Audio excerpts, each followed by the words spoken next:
ساری دنیا نئے سال کی خوشی منا رہی ہے، لیکن مسلمانوں کے لیے سب سے زیادہ خوشی کا دن وہ ہے جب اس کو اس کے رب کی جانب سے زندگی گزارنے کا طریقہ ملا، یعنی قرآن مجید۔ آج کے رکوع میں یہ بتایا جائے گا کہ جب خوشی ملے اور جب آپ کو بہت بڑی نعمت مل جائے تو وہ خوشی کیسے منائی جائے، جشن کیسے منایا جائے، اس رکوع میں پوری رہنمائی موجود ہے۔ اس رکوع میں آپ دیکھیں گے کہ جشن منانے کا طریقہ یہ نہیں ہے کہ آپ ڈھول باجے تاشے بجائیں اور ناچ بگڑا اور گیت گائیں، نہیں، یہ اسلام کا طریقہ نہیں ہے۔ اللہ تعالیٰ نے طریقہ جو خوشی منانے کا دیا ہے وہ ہے شکر ادا کریں، اور شکر کے لیے 5 چیزیں یہاں پر بیان ہوئی ہیں۔ نمبر 1، آپ روزہ رکھیں۔ نمبر 2، نفل پڑھیں۔ نمبر 3، قرآن سیکھیں، سکھائیں، یاد کریں۔ نمبر 4، اس کی تعلیمات پر عمل کرنے کا عزم کریں، جد و جہد کریں، جہاد کریں۔ نمبر 5، مال خرچ کریں، صدقہ و خیرات کریں۔ یہ اللہ نے خوشی منانے کا طریقہ دیا ہے۔ عیدین کے موقع پہ، عید الاضحیٰ اور عید الفطر میں یہی مظاہر ملتے ہیں، یہی طریقہ ملتا ہے۔ سارے عیدگاہ میں جا کے اللہ کی عبادت کرتے ہیں، نفل پڑھتے ہیں، اور رمضان پورا روزہ رکھ کے اپنے آپ کو جہاں عبادت اور اس کے ثواب سے فیض یاب کرتے ہیں، وہاں پر وہ اس شکرانہ بھی ادا کرتے ہیں کہ اللہ تعالیٰ نے یہ نعمت عظمیٰ مسلمانوں کو عنایت فرمائی ہے۔ اللہ تعالیٰ نے رمضان کے اندر، لیلۃ القدر کے اندر، لیلۃ المبارکہ کے اندر وہ کون سی نعمت جو ہمیں عطا کی ہے، بہت بڑی نعمت، اور اس نعمت کا شکر کیسے ادا کریں، اس کا ہم تذکرہ کرتے ہیں۔ آج کا رکوع آیت نمبر 183 سے شروع ہو رہا ہے، سورہ بقرہ کا۔ یا ایھا الذین آمنوا، اے ایمان والو، کتب علیکم الصیام کما کتب علی الذین من قبلکم، لکھ دیے گئے ہیں تم پر روزے، کتبہ لکھ دیے گئے، علیکم تم پر، الصیام روزے، کما کتب علی الذین من قبلکم جس طرح لکھ دیے گئے تھے ان لوگوں پر جو تم سے پہلے تھے، من قبلکم تم سے قبل تھے، لعلکم تتقون تاکہ تم تقوی اختیار کرو یا تم بچ جاؤ۔ تقوی اللہ کا ڈر اختیار کرو، بچ جاؤ اللہ کی نافرمانی کے نتیجے میں جو سزا ملے گی، جو نعمتیں چھنے گی، جو محرومیاں ہوں گی، جو پریشانیاں آئیں گی دنیا میں بھی اور آخرت میں بھی، اس سے بچ جاؤ۔ اس لیے اللہ تعالیٰ نے روزے فرض کیے ہیں۔ ایام معدودات، یہ گنتی کے دن ہیں۔ فمن کان منکم مریضا، جو تم میں سے کوئی مریض ہو، او علی سفر، یا سفر پر ہو، فعدۃ من ایام اخر، تو پھر گنتی ہے دوسرے ایام میں۔ تو جو روزے سفر کی وجہ سے، مرض اور بیماری کی وجہ سے چھوٹ گئے ہیں، تو آپ دوسرے ایام میں ان کو قضا کر لیجئے، اللہ تعالیٰ کا یہ فرض ادا ہو جائے گا۔ آگے فرمایا وعلی الذین یطیقونہ فدیۃ طعام مسکین، اب جو کوئی اس کی طاقت رکھتا ہو اور پھر وہ روزہ چھوڑ دے، یعنی مریض بھی نہیں تھا، مسافر بھی نہیں تھا، روزہ نہیں رکھا، چھوٹ گیا ہے، تو وہ ایک مسکین کو کھانا کھلا دے یا اس کو ایک ٹائم کا راشن دے دے۔ فمن تطوع خیرا فہو خیر اللہ، اب جو طوعاً چاہت کے ساتھ روزہ بھی رکھ لیتا ہے، مسکین کو فدیہ بھی دے، صدقہ بھی دے دیتا ہے، تو یہ زیادہ بہتر ہے کہ روزہ رکھ لو۔ یہ شروع کا حکم ہے، کیونکہ روزے تدریج کے ساتھ فرض ہوئے ہیں۔ پہلے 3 روزے ہوا کرتے تھے اور اس کے بعد پھر 1 مہینہ مقرر کر دیا گیا۔ پہلے یہ بھی رعایت تھی کہ جو نہیں رکھنا چاہتا وہ فدیہ دے دے، لیکن اب یہ رعایت صرف معذوروں، مریضوں اور مسافروں اور حاملہ خواتین کو دے دی گئی۔ جو واقعی روزہ رکھیں گے تو سخت مشکل کا شکار ہوں گے، تو ان پر یہ ہے کہ وہ فدیہ دے دیں۔ اگر پتہ ہے کہ یہ دائمی مرض ہے اور شاید چھٹکارا نہ ہو اور بعد میں قضا کی بھی ہمت نہ ہو، تو وہ فدیہ دے دے۔ اور اگر یہ ہے کہ جانور ہو جاؤں گا اور تندرست ہو جاؤں گا، تو وہ پھر بعد میں قضا کرے۔ وَأَن تَصُومُوا خَيْرٌ لَكُمْ، اللہ نے فرمایا بہتر یہ ہے کہ تم روزہ رکھ لیا کرو، ان کنتم تعلمون، اگر تم علم رکھتے ہو، یعنی اہل علم کا یہ رویہ ہونا چاہیے کہ وہ روزے کو ترجیح دے۔ شہر رمضان الذی انزل فیہ القرآن، یہ ہے وہ نعمت جس کا ذکر آیا ہے، اور اس کے شکرانے کا جو طریقہ ہے وہ اللہ نے پہلے سکھا دیا ہے، بعد میں بھی آ رہا ہے۔ رمضان ایسا مہینہ ہے، شہر رمضان، رمضان ایسا شہر ہے، ایسا مہینہ ہے، الذی انزل فیہ القرآن، جس کے اندر قرآن نازل فرمایا گیا۔ کیسا قرآن؟ ھدی للناس، یہ لوگوں کے لیے ہدایت ہے۔ دیکھیے قرآن کے الفاظ، قرآن کے صفحات، قرآن کا جو کے حروف ہیں، یہ اصل نعمت نہیں ہے. اصل میں اس کے اندر جو بھری ہوئی ہدایت اور رہنمائی ہے، زندگی گزارنے کا طریقہ ہے، وہ دراصل رحمت ہے. اور وہ صرف اللہ ہی دے سکتا ہے. دنیا کی کسی اور ہستی کے اندر یہ ہمت نہیں ہے کہ وہ زندگی کا نظام دے سکے. اس لیے یہ زندگی گزارنے کا جو درست طریقہ ہے، لا ریب طریقہ ہے، بے عیب طریقہ ہے، مستقیم اور سیدھا طریقہ ہے، وہ آپ کو مل رہا ہے اس رمضان کے مہینہ میں. اور للناس کہا ہے کہ یہ سارے انسانوں کے لیے، چاہے وہ مسلمان ہو یا نہ ہو.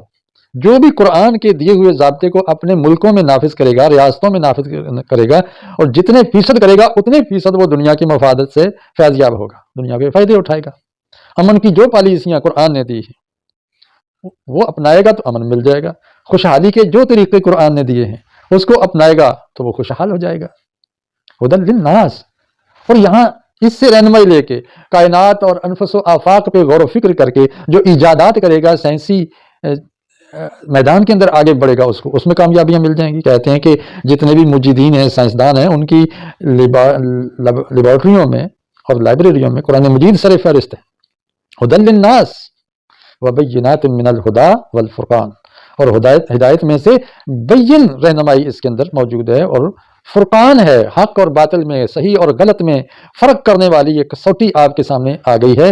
اس لیے یہ عام کتاب نہیں ہے، اس کی عزت کیجئے، قدر کیجئے. اور یا اللہ، قدر کرنے کا کیا طریقہ ہے، عزت کا کیا طریقہ ہے، شکر کا کیا طریقہ ہے. فرمایا فمن شہد منکم الشہر. اب جو بھی اس مبارک مہینہ کو پائے فلیصمہ، تو وہ اس کا روزہ رکھے. ومن کان مریضا، ہاں اگر کوئی مریض ہے، او علی سفر، یا سفر کی حالت میں ہے، فعدۃ من ایام اخر، تو وہ گنتی پوری کرے دوسرے ایام میں. یہ دوسرا حکم ہے جو رمضان کے روزوں کی فرضیت کے بارے میں ہے. اس سے پہلے عام حکم تھا، وہ اس میں سے بہت ساری چیزوں میں کچھ قدغن لگا دی، پابندی لگا دی ہے، اور وہ پابندی آگے آ رہی ہے. یرید اللہ بکم الیسر ولا یرید بکم العسر. لیکن یہ یاد رکھیے کہ یہ جو پابندیاں ہیں روزے کی، اس کے ذریعے اللہ تمہیں کہیں مشکل میں نہیں ڈالنا چاہتا.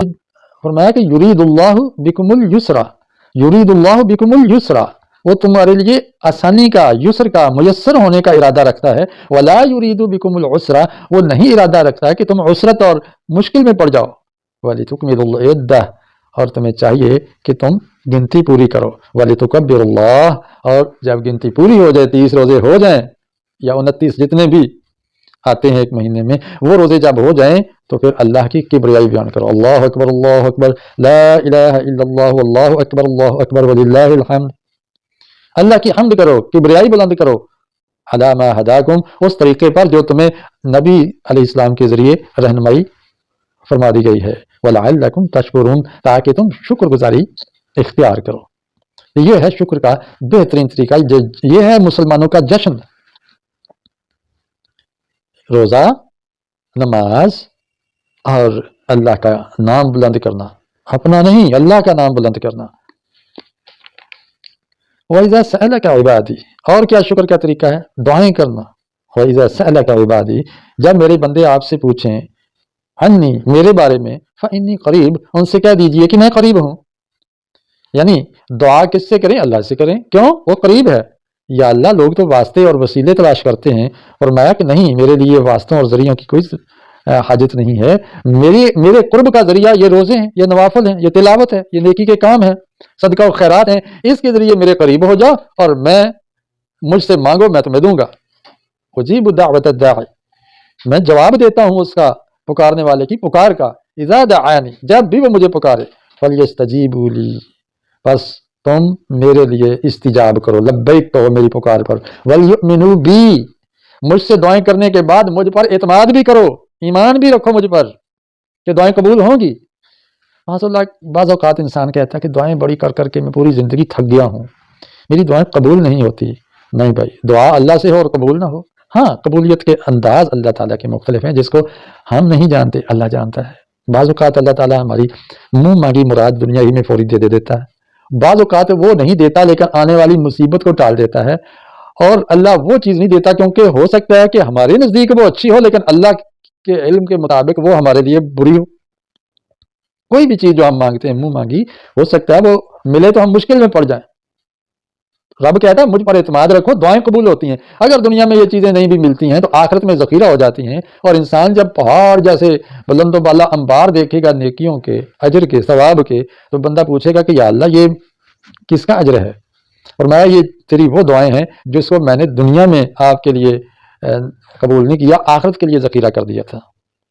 تو پھر بندہ کہے گا کاش میری دنیا میں کوئی بھی مراد پوری نہ ہوتی، آج آخرت میں اس کا مجھے اجر مل چکا ہوتا۔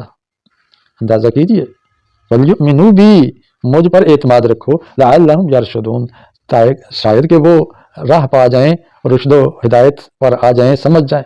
وَحِلَّ لَكُمْ لَيْلَةَ الصِّيَامِ الرَّفَثُ إِلَىٰ نِسَائِكُمْ، اس کی تشریح انشاءاللہ دوسرے درس میں کی جائے گی۔ اگرچہ یہ 6 آیات کا رکوع ہے لیکن آیات بہت بڑی بڑی ہیں، تو آج ہم اسی پر اکتفا کریں گے۔ انشاءاللہ اس رکوع کا بقیہ حصہ اگلے لیکچر میں آپ کے سامنے پیش کیا جائے گا۔